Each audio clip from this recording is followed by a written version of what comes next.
क्या यूपी में विपक्ष की सरकार बन चुकी है? क्या यूपी में एक ऐसी सरकार है जो किसी दूसरी विपक्षी पार्टी की सरकार है, एक ऐसी सरकार जिसका केंद्र की बीजेपी सरकार से कोई सामंजस्य नहीं है क्या?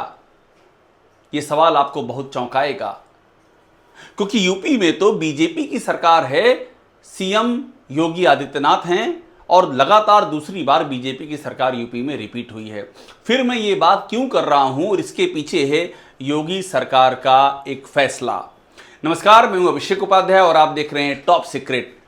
और वो एक ऐसा फैसला है जिसके बाद लखनऊ से लेकर दिल्ली तक राजनीतिक गलियारों में हलचल पैदा हो गई है। योगी सरकार ने एक फैसला लिया, कैबिनेट में एक प्रस्ताव पास किया और उसके मुताबिक कि डीजीपी यूपी में, अभी यूपी में कार्यवाहक डीजीपी है, आपकी जानकारी के लिए बता दूं, पिछले 3 बार से कार्यवाहक डीजीपी ही यूपी में चल रहे हैं। तो यूपी में स्थायी डीजीपी की जो नियुक्ति होगी वो दिल्ली नहीं करेगा, वो अब लखनऊ करेगा।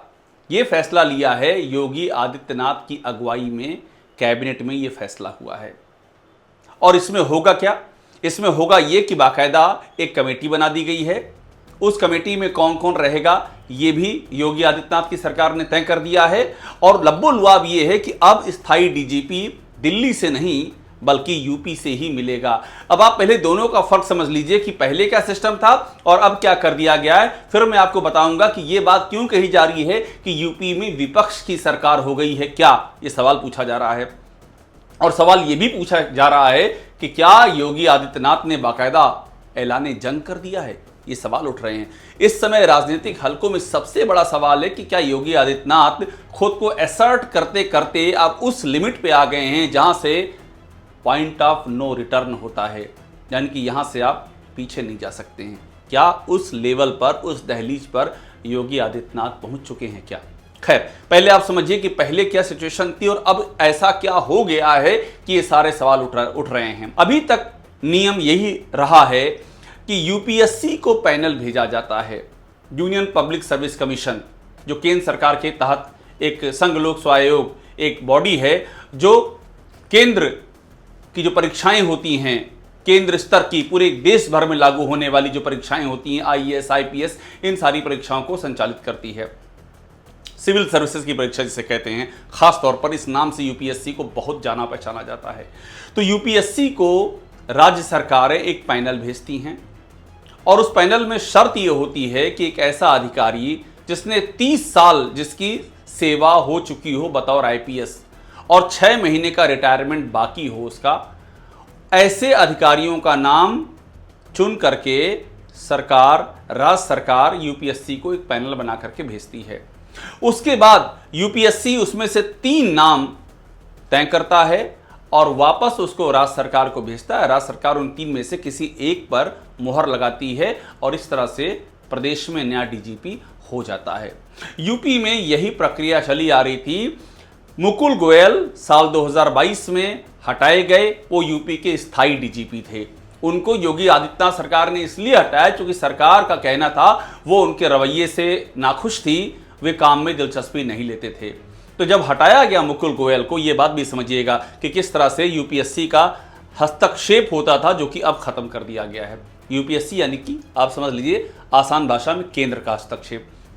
तो यूपीएससी ने पूछा योगी सरकार से कि आपने मुकुल गोयल को क्यों हटाया। आपको जानकर हैरानी होगी, इसका कोई जवाब अभी तक पब्लिक डोमेन में नहीं आया है जो कि योगी सरकार ने दिया हो। पब्लिक डोमेन में ऐसी कोई बात नहीं आई है कि योगी सरकार ने यूपीएससी के सवाल का जवाब देना भी जरूरी समझा हो। और उसके बाद से लगातार कार्यवाहक डीजीपी यूपी को मिल रहे हैं।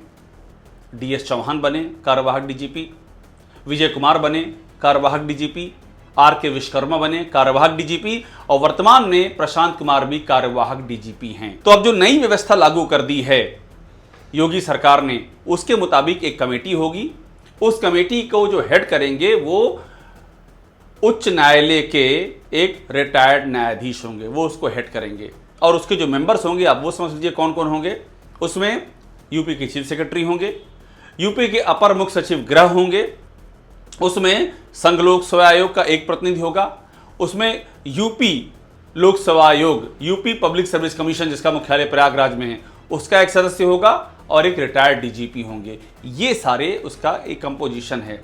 आप इस कंपोजिशन को देखेंगे तो समझेंगे तो आप ये पाएंगे सिर्फ एक प्रतिनिधि होगा संघ लोक सेवा आयोग का, बाकी सारे राज्य के, और एक उसमें से और एक्स्ट्रा जोड़ लीजिए वो होंगे उच्च न्यायालय के रिटायर्ड न्यायाधीश।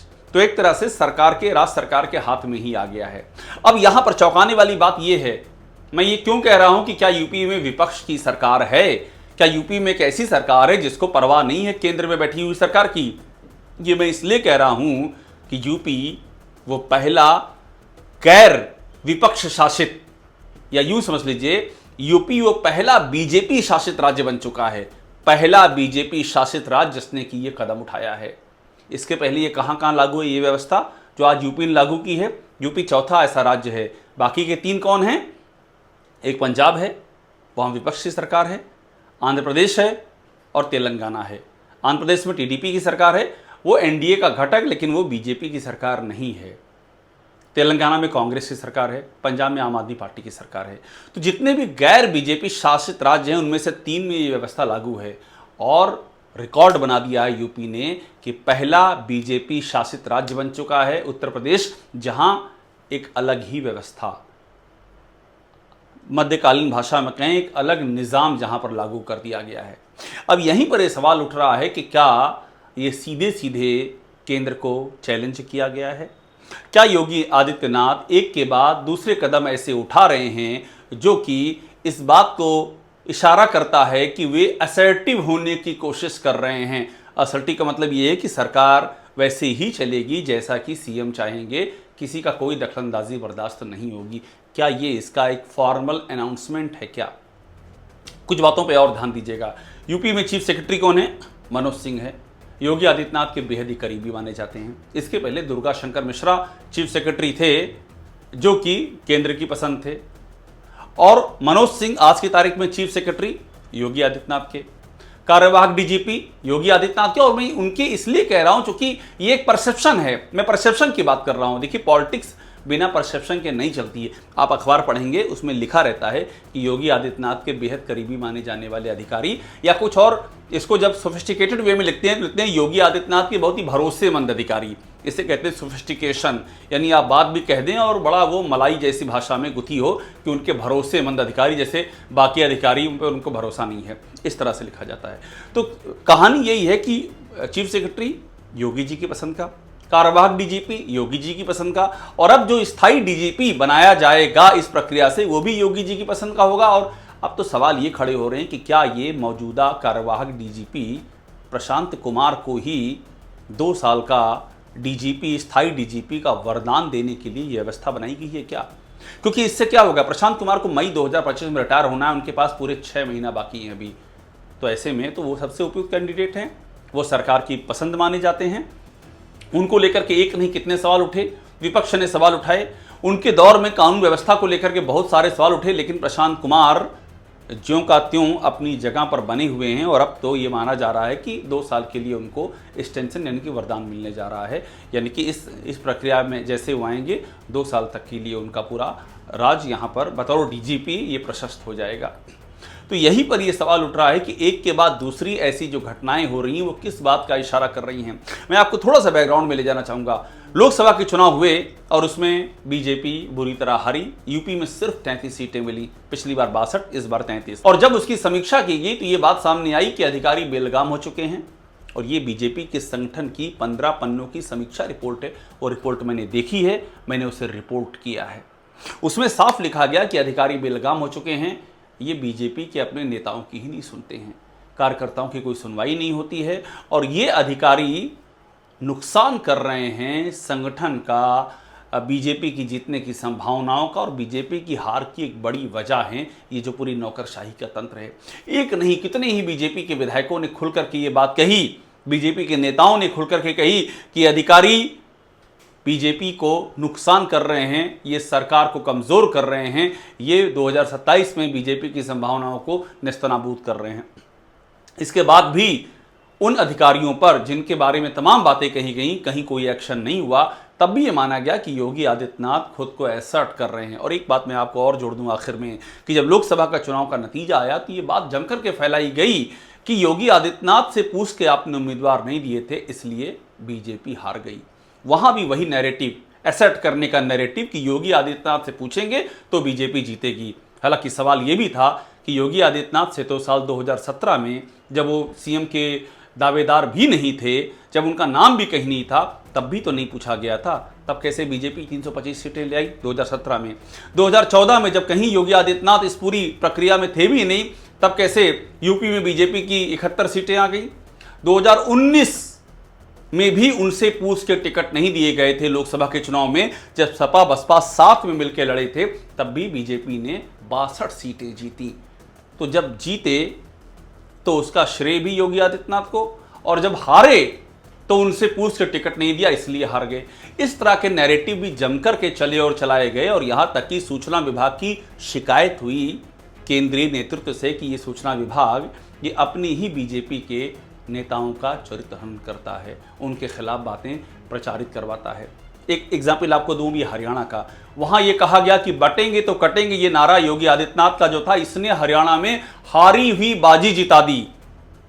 वहां पर बीजेपी ने 6 महीने पहले सीएम बदला, खट्टर को हटाया, नायब सिंह सैनी के ओबीसी चेहरे को सामने रखा, और उसके बाद चुनाव लड़ा गया।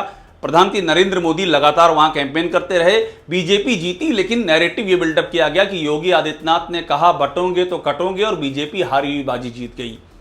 मतलब जो योगी आदित्यनाथ यूपी में बीजेपी को नहीं जिता पाए, वो एक नारे से हरियाणा जिता ले गए, और अब कहा जा रहा है कि महाराष्ट्र भी वो जिता ले जाएंगे इसी नारे की बदौलत। तो इस तरह के नैरेटिव जब बिल्डअप किए गए, तब भी यही बात सामने आई कि क्या ये योगी आदित्यनाथ असर्ट करने की कोशिश कर रहे हैं? क्या उनकी लॉबी ये कोशिश कर रही है कि योगी आदित्यनाथ का नाम और कद इतना बड़ा हो जाए कि दिल्ली किसी भी तरह से किसी भी मुद्दे पर उनको कोई बात कह ना पाए, उनको बैकफुट पर लाया ना जा सके?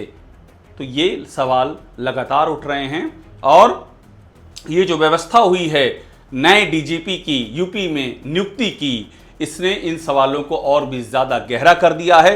विपक्ष सवाल खड़े कर रहा है। समाजवादी पार्टी सुप्रीमो अखिलेश यादव ने भी कह दिया कि जिन्होंने ये किया है अपने मनपसंद अधिकारी को 2 साल का फायदा देने के लिए किया है, क्या वे खुद 2 साल तक रहेंगे? ये उन्होंने कटाक्ष किया, और ये कटाक्ष भी ये जो लड़ाई चल रही है, जो योगी आदित्यनाथ खुद को असर्ट करने की कोशिश कर रहे हैं, जो बात लगातार सामने आ रही है, ये इसी को इशारा करते हुए थी। और कुछ ऐसी ही बात आम आदमी पार्टी के नेता और सांसद संजय सिंह ने भी कह दी। तो कुल मिलाकर के यूपी में ऐसा माना जा रहा है कि ये औपचारिक ऐलान है, और ऐलान इसलिए भी है क्योंकि सुप्रीम कोर्ट में, एक बात आखिर में बता दूं मैं आपको ये भी, सुप्रीम कोर्ट में इस मुद्दे को लेकर लगातार सुनवाई चल रही थी, और 7 राज्य ऐसे थे सुनवाई में जिनका जिक्र था कि जिन्होंने अपने यहां पर स्थायी डीजीपी नहीं बनाया है, जिसमें यूपी के साथ में उत्तराखंड भी था, जहां पर बीजेपी की अपनी सरकार है, लेकिन किसी भी बीजेपी शासित राज्य ने वो नहीं किया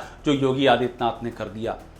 क्योंकि सभी जगह जो डीजीपी की पूरी प्रक्रिया है उसमें यूपीएससी का एक अहम किरदार होता है, केंद्र का किरदार होता है, फेडरल स्ट्रक्चर में कहीं ना कहीं से वो भी एक पक्ष होता है, लेकिन खुद बीजेपी के शासित अपने राज्य यूपी ने इसे समाप्त करके एक नई व्यवस्था शुरू की है, और इसको लेकर के कयासों का बाजार गर्म है। और ये भी अब देखने वाली बात है कि इसके बाद अगला कदम योगी सरकार क्या उठाएगी। ये जो सिलसिला औपचारिक तौर पे, अनौपचारिक तो बहुत सारी बातें चल रही थी, लेकिन जो औपचारिक तौर पे अब शुरू हो गया है, इसकी परिणति क्या होगी, इस पर सबकी निगाहें लगी हुई हैं।